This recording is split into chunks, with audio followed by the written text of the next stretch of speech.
Yeah, thank you very much, PS. Yeah, the Principal Secretary, State Department of Basic Education, Dr. Pero Kipusang, the Chairperson, National Assembly Education Committee, Honorable Julius Mary, the Chairperson, Senate Standing Committee on Education, Senator Joe Nyotu, the Chairperson, Kenya National Examination Council, Professor Julius Nyabundi, the Chief Executive Officer, Teacher Service Commission, Dr. Nancy Macharia, the Chief Executive Officer, Kenya National Examination Council, and also the other CEOs of various state organizations who are here, Madam from Internal Security, who has been with us during the entire period of this exam, the Chairman, KEPSA, Mr. Nsyoka, who is here, senior officials of the Ministry of Education, representatives of the unions and associations, NEC staff, and the members of the media. Ladies and gentlemen, good morning. Good morning once again. When he stood at a podium like this one, 39 years ago, to release the first set of the Kenya Certificate of Primary Education examination results for the 1985 cohort, former Education Minister Peter Oruaringo could not have imagined that the KCPE story could last so long. Yet, since 1986, minister after minister, cabinet secretary after cabinet secretary, have stood here to narrate the success story of the KCPE examination, a story that will be told over and over again by many Kenyans, the majority of them products of the 844 education system that has for years served our country immensely well. No one can indeed gainsay the fact that the 844 education system has produced some of the best brains that have made our country work tall, both academically and in the world of work, regionally and globally as well. So as I stand before Kenya today, I must make it abundantly clear that my mission is not to sing KCPE digest. Rather, I am here to celebrate and remind my fellow Kenyans that we are only transitioning from a structure of education that has served us well for 4 decades to one that will serve us even better.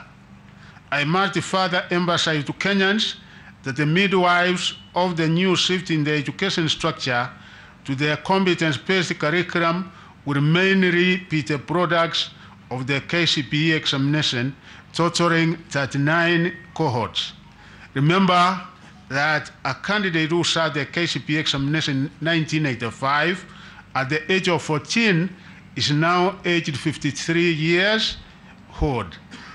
If this was a teacher, he or she could now be one of our most experienced teachers, likely at the level of the head teacher. At our universities, such a professional could have risen to the level of a full professor. Indeed, this is an apt illustration of the fact that many of the professionals serving our country at every sphere are indeed products of the KCPE examination whose last results I am announcing today. So like with Oruaringo, who released the first KCPE examination results, I also feel privileged to be the one at the apex of the transition point from the KCPE examination to the Kenya Primary School Examination Assessment, which has been conducted in 2023 for only the second year. This story of the end of KCPE will not be complete, therefore, if I do not individually mention some of the special groups of people that have been part of the successes, highs and lows of the examinations that have often sparked wide celebrations in many parts of the country, celebrations that we are all but bringing to an end this year. The 4 presidents of Kenya whose governments steered the implementation of the KCPE examinations and equipped schools successfully to ensure quality products came out of our Standard 8 national examinations. 2, His Excellency President William Samoei Ruto for appointing the Presidential Working Party on Education Reforms, whose report has provided a crystal clear roadmap that will guide the transition from 844 to the CPC. Our indefatigable primary school teachers, both in private and public schools, who have year after year prepared our candidates for the KCPE examinations. 4, field officers from both the Ministry of Education and the Teacher Service Commission who have combed every part of the country for 38 years, checking that the runners are taught well and that quality is upheld. 5, security agencies from the Ministry of Interior and the National Administration and the Ministry of ICT who annually work to ensure security of the KCPE examination. 6, parents who toiled and moiled to support the implementation of the primary school system and the 844, even when there were concerns of resource constraints. 7, development partners who committed their resources to support our country in implementing their school system. The list of all those that I wish to acknowledge for their role in the success of the 844 system in the primary school level is endless. Allow me to therefore thank everyone who in one way or the other was instrumental in the success of our school system. I welcome you to extend your generous support also to the implementation of the CPC system. Allow me to register my appreciation to His Excellency President Dr. William Ruto for leading the agenda of education in the country and for instructing me to coordinate his work at the sector level. Education embarks on each household at individual levels. It is the backbone of any country's socio-economic well-being. Our President has made all efforts to ensure that the quality of education is upheld through various initiatives instituted under his leadership. I also wish to recognize with appreciation the support accorded to the Ministry of Education by my counterparts in other government ministries, departments and agencies during the field administration of the KCPE and the ongoing KCSE examinations. This multi-agency collaboration is spearheaded by my colleagues, Professor Kiture Kindiki and Engineer Eliud Owaro from the Ministry of Interior, and the coordination of national government and IT and digital economy cannot go unnoticed. I am proud that our country managed to deliver the KCPE examination in the face of the El Nino challenges. In some cases, it was difficult to access some of our examination centers that were cut off by the floods. Delivery of examination material to some of the 576 distribution centers countrywide was affected by the heavy rains. This necessitated use of air transport in order to ensure that all candidates successfully sat their examinations.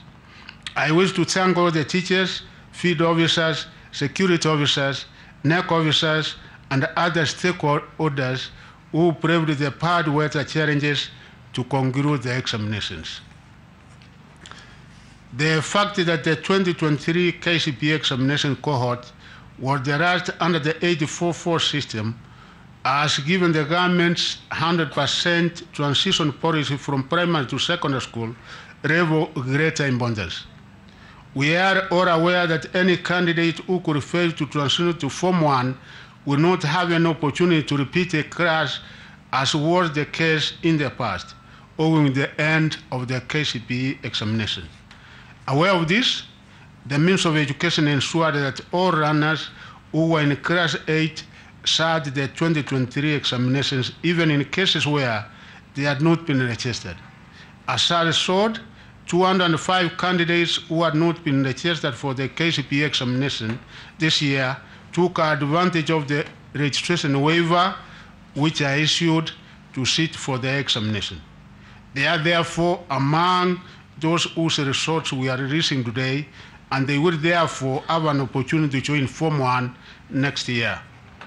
To ensure no candidate misses out in joining Form 1 from the final 2023 KCPE examination cohort, the Ministry of Education will conduct thorough mapping of any those who may have failed to sit the examination of this year in order to administer a special examination in January 2023. The indicative figure we have at the moment for those who were not able to sit the examination is 9,354 candidates, and we have given the opportunity to sit for an examination in January so that they can also be able to join Form 1. I wish to assure the country that the government has enough capacity to accommodate all the 1,406,557 candidates who sat their KCPE examination in 2023. Therefore, all parents should take advantage of the 100% transition policy to enroll their children in Form 1. I wish to assure the country that we are fully prepared and committed to a seamless transition from the 844 system to the CPC. Many of the issues that were unclear in this transition process up to last year have now been solved through the Presidential Working Party on Education Reform report. Currently, we are preparing a sessional paper and the necessary draft legislation for submission to Parliament for consideration. Once passed, the document will anchor most of the recommendations of the Presidential Working Party report. As per plan, the first cohort of the CPC runners will transition to grade 8 in January 2024. All education indicators show that the cohort is undergoing quality learning and teaching. I wish to assure the country that all curriculum materials are in place to support the runners. One other recommendation that the Working Party made regarded the funding of public universities and our TVET institutions. The Working Party recommended the introduction of the variable scholarship and the loan funding model under which students are funded depending on their level of need. I am happy to announce that the rollout of the new funding model has been successful. Already, the Higher Education Loans Board has released the sum of 5.2 billion to first-year students in our various public universities.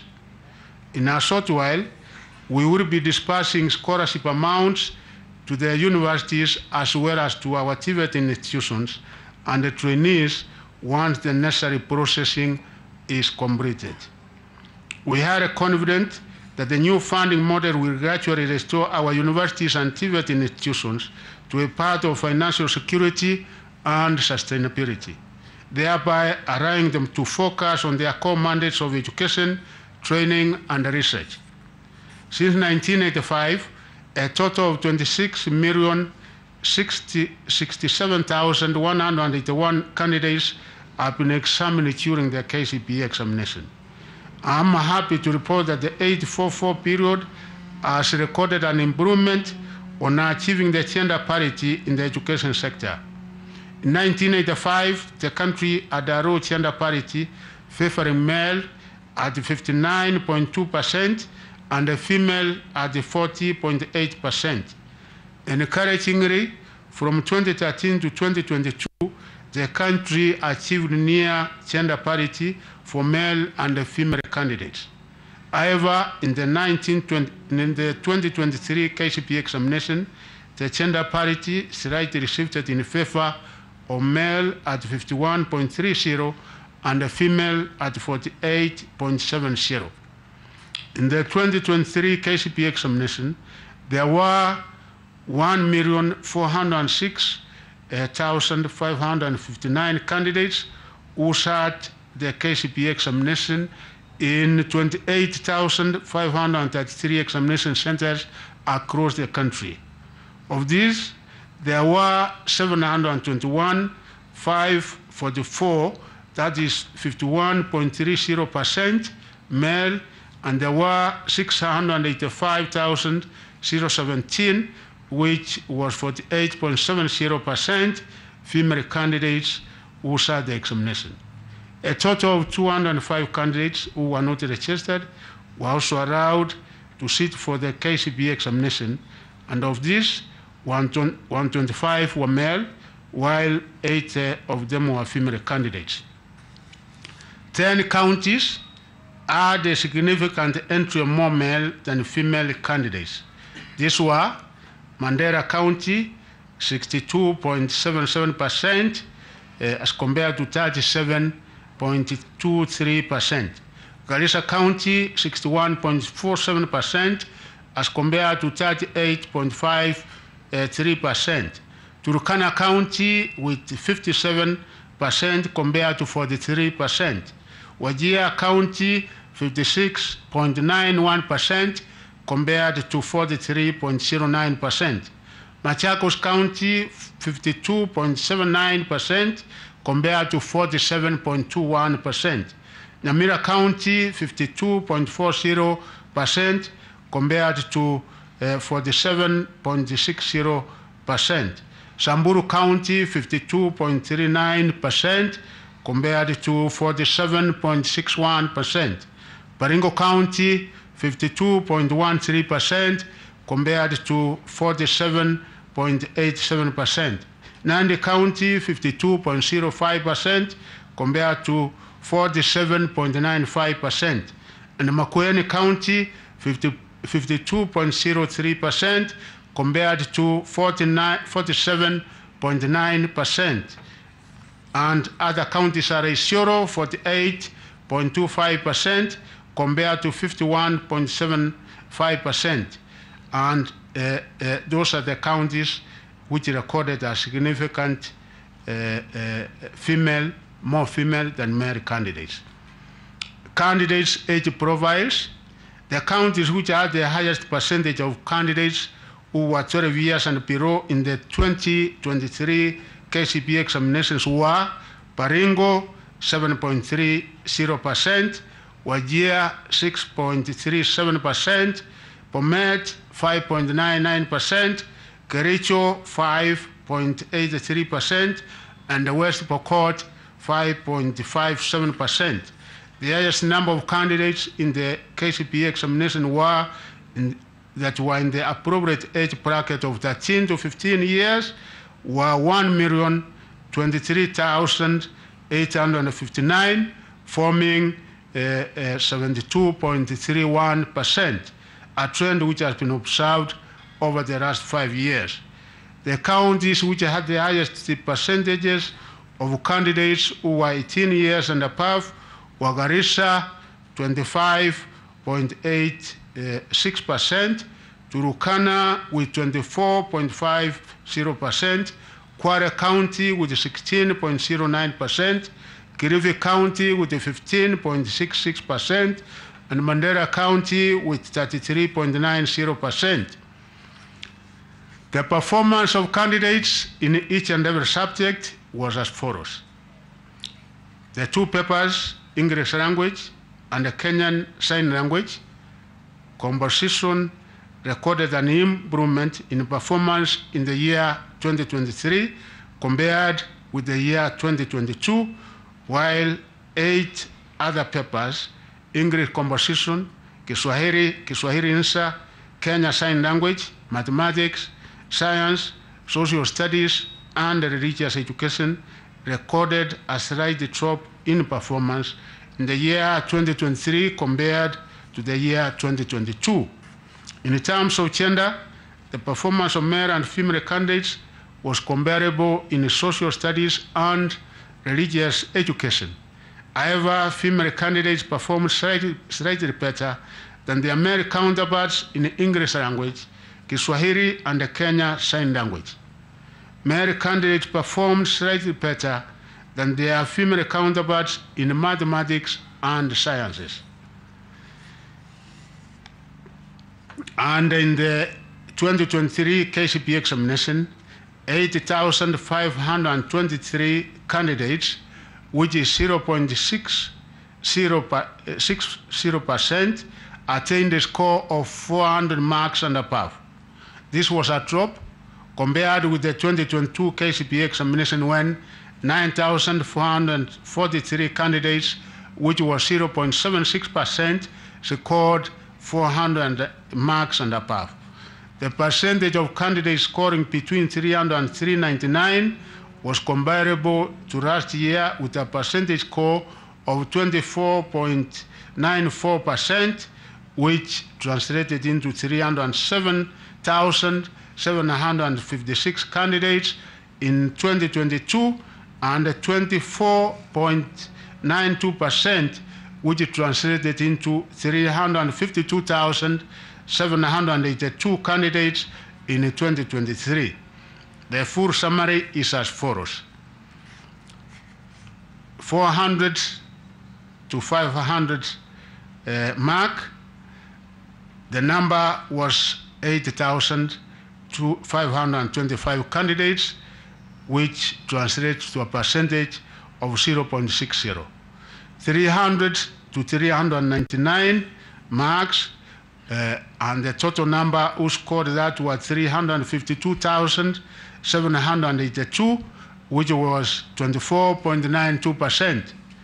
200 to 299 marks, the number of candidates who were in that category was 658,278, which was 48.49%.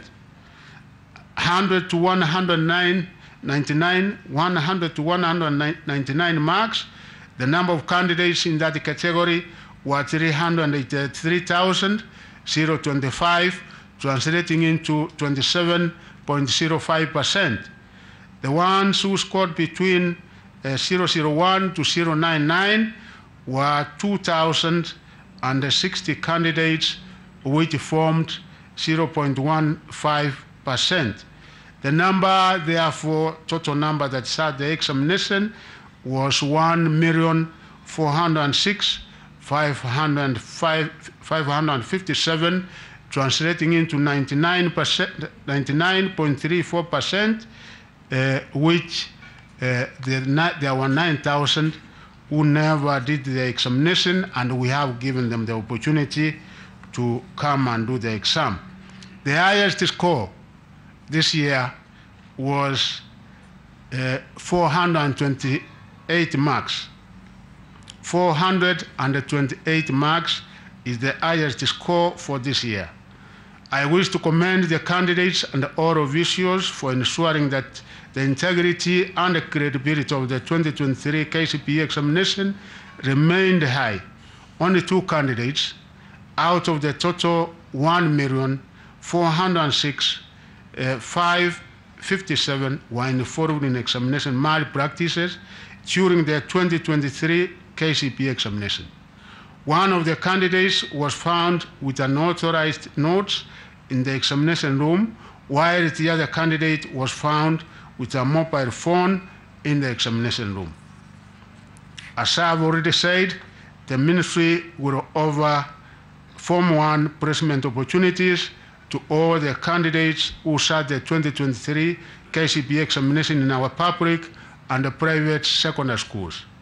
Already the ministry has developed a fair and a transparent system for Form 1 placement that will ensure national, regional, and socioeconomic balance is achieved. The placement process will start on Monday, the 27th November 2023, and conclude within a period of 2 weeks. This will allow parents and guardians adequate time to prepare their children to join Form 1 in the year 2024. I therefore urge parents, guardians, and all stakeholders to ensure that all our learners transit to secondary school level so as to complete their basic education, which is critical to their survival and also beneficial for the country's development and growth. The 2023 KCPE examination candidates are urged to correct their results from their respective examination centers. Individual candidate results can also be accessed by sending a candidate's index number followed by the initials KCPE through a short message service SMS to 40054. This service will be available immediately after this event. I repeat again, individual candidates' results can also be accessed by sending a candidate's index number followed by the initials KCPE through a short message service, SMS, to 40054. The service will be available immediately after this event. It is now my humble duty and privilege to declare the 2023 KCPE examination results officially released. I wish all candidates success in their future endeavors. Thank you and God bless you.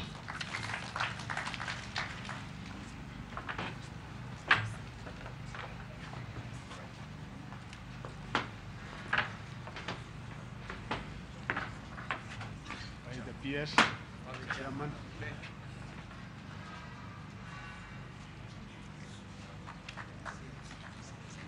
Let us give a clap as the CS is receiving the results from our chair of the council. Thank you.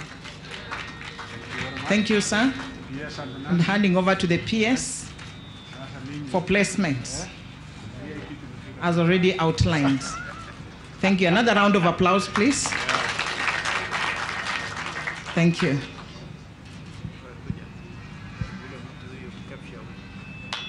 Very good.